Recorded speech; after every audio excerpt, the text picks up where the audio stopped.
Today's topic is about hand-foot-mouth disease. Hand-foot-mouth disease is a highly contagious viral illness predominantly affecting infants and children. The most common cause of hand-foot-mouth disease is an infection, Coxsackie virus 16 and enterovirus 71. These patients manifest with characteristic symptoms that impact the hands, feet, and mouth. Symptoms often start with a mild fever, sore throat, and reduced appetite, and it progresses to the development of small painful blisters in the mouth, on the palms of the hands, and the soles of the feet. These blisters may also appear on the buttocks and genital area and can be accompanied by red spots or rashes on the skin. The illness is usually mild and self-limiting. However, the discomfort from the sores and blisters can make eating and drinking difficult for affected individuals, especially young children. Typically, the incubation period of hand-foot-mouth disease is 3 to 7 days. During this time, an infected individual may unknowingly spread the virus. The primary culprits behind this disease are the enteroviruses, and they are transmitted through person-to-person contact with an infected person's nasal secretions, throat discharge, saliva, fluid from blisters, stool, and respiratory droplets sprayed into the air after a cough or sneeze. This virus can spread rapidly in settings where people are in close contact, such as childcare centers, schools, and playgrounds. So, what are the risk factors? Age is the main risk factor for hand-foot-mouth disease.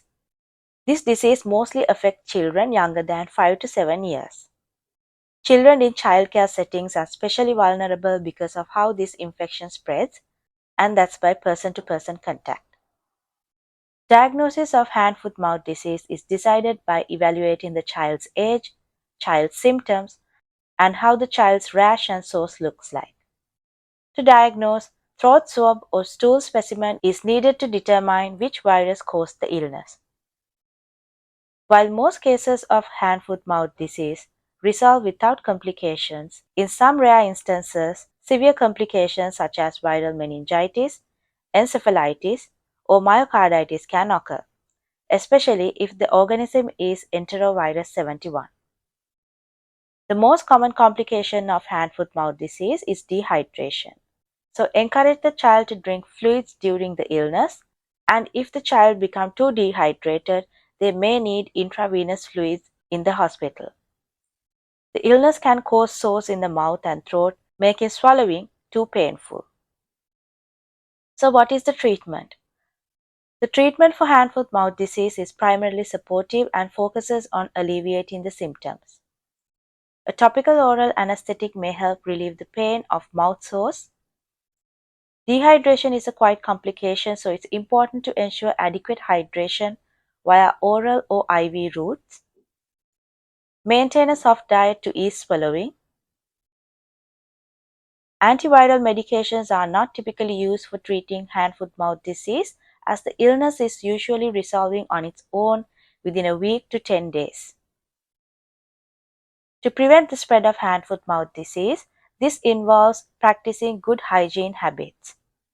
Regular hand washing with soap and water for at least 20 seconds, especially after using toilets, changing diapers, and before handling food, is crucial.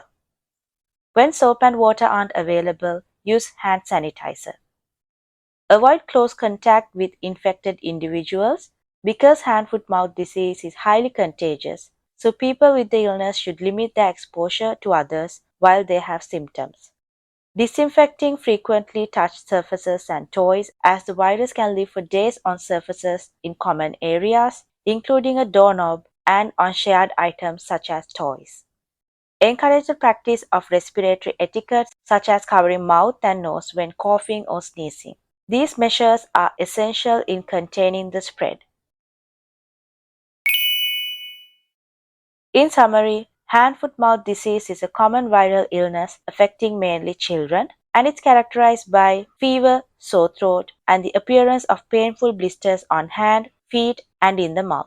Although typically mild and self-limiting, hand-foot-mouth disease requires supportive care and preventive measures to limit its spread. Emphasizing on good hygiene practices, early recognition of symptoms, and seeking medical advice when needed are pivotal in managing this contagious disease effectively. And that's all about hand foot mouth disease. I hope you guys learned something today, and if you did, please hit the like button and comment down your ideas and subscribe to our channel for more content like this. I'll see you on the next video. Thank you for watching.